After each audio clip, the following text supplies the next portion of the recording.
Make Way for Ducklings by Robert McCloskey. Mr. and Mrs. Mallard were looking for a place to live, but every time Mr. Mallard saw what looked like a nice place, Mrs. Mallard said it was no good. There were sure to be foxes in the woods or turtles in the water, and she was not going to raise a family where there might be foxes or turtles. So they flew on and on.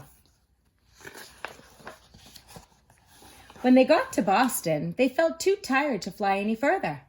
There was a nice pond in the public garden with a little island on it.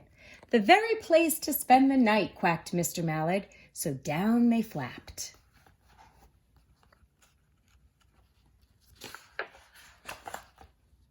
The next morning, they fished for their breakfast in the mud at the bottom of the pond, but they didn't find much. Just as they were getting ready to start on their way, a strange, enormous bird came by.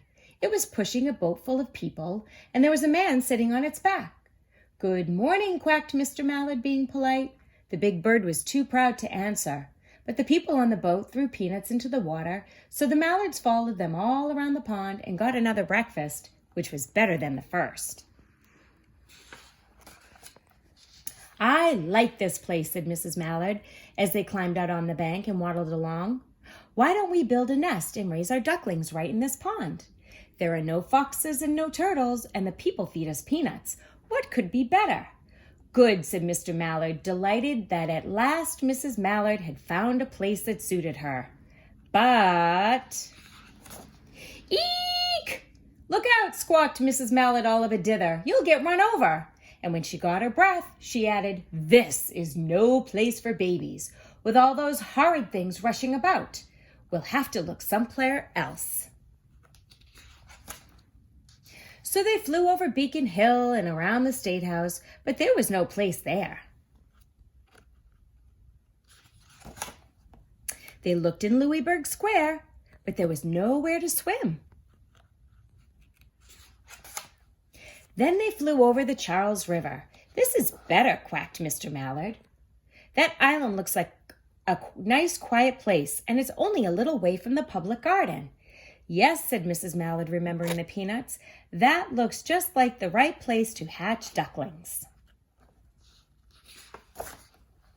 So they chose a cozy spot among the bushes near the water and settled down to build their nest. And only just in time, for now they were beginning to molt. All their old winged feathers started to drop out, and they would not be able to fly again until the new ones grew in.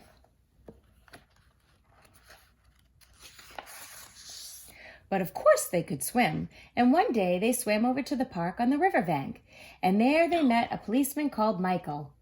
Michael fed them peanuts, and after that the Mallards called on Michael every day. After Mrs. Mallard laid 8 eggs in the nest, she couldn't go visit Michael anymore because she had to sit on the eggs and keep them warm. She moved off the nest only to get a drink of water or to have her lunch or to count the eggs to make sure they were all there. One day the ducklings hatched out.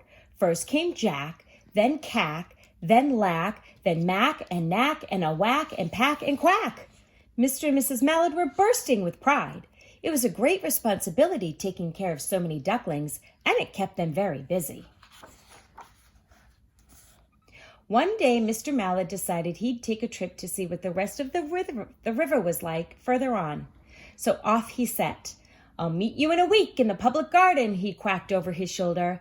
"Take good care of the ducklings." "Don't you worry," said Mrs. Mallard. "I know all about bringing up children." And she did. She taught them how to swim and dive. She taught them how to walk in a line, to come when they were called, and to keep a safe distance from bikes and scooters and other things with wheels. When at last she felt perfectly satisfied with them, she said one morning, "Come along, children, and follow me."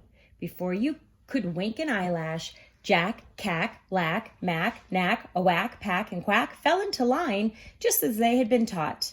Mrs. Mallard led the way into the water, and they swam behind her to the opposite bank.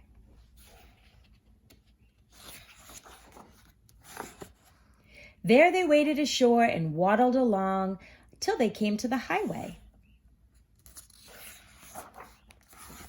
Mrs. Mallard stepped out to cross the road. Honk, honk, went the horn speeding in the cars. Quack, went Mrs. Mallard as she tumbled back again. Quack, quack, quack, quack, quack, quack, quack, went Jack, Cack, Lack, Mack, Knack, a whack, pack, and quack, just as loud as the little quackers could quack. The cars kept speeding by and honking, and Mrs. Mallard and the ducklings kept right on quack, quack, quacking.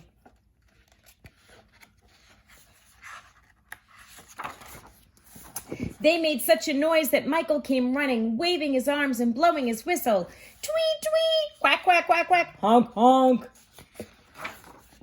He planted himself in the center of the road, raised one hand to stop the traffic, and beckoned with the other, the way policemen do, for Mrs. Mallard to cross over.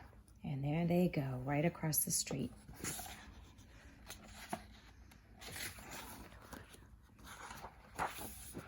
As soon as Mrs. Mallard and the ducklings were safe on the other side and on their way down Mount Vernon Street, Michael rushed back to his police booth. He called Clancy at headquarters and said, "There's a family of ducks walking down the street." Clancy said, "Family of what?" "Ducks," yelled Michael. "Send a police car, quick!"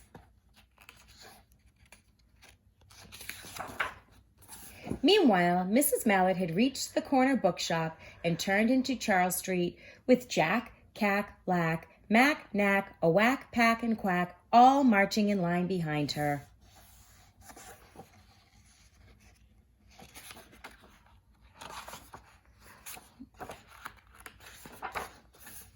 Everyone stared. An old lady from Beacon Hill said, "Isn't it amazing?" And the man who swept the street said, "Well, now, ain't that nice?" And when Mrs. Mallard heard them, she was so proud, she tipped her nose in the air and walked along with an extra swing in her waddle.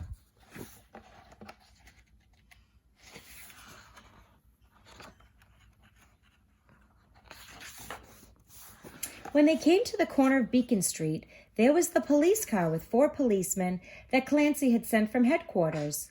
The policemen held back the traffic so Mrs. Mallard and the ducklings could march across the street. Right into the public garden.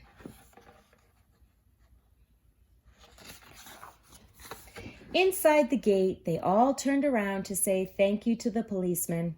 The policeman smiled and waved goodbye. When they reached the pond and swam across to the little island, there was Mr. Mallard waiting for them, just as he had promised. The ducklings liked the new island so much that they decided to live there. All day long, they follow the swan boats and eat peanuts.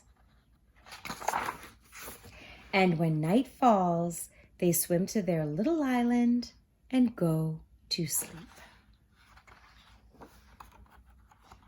The end.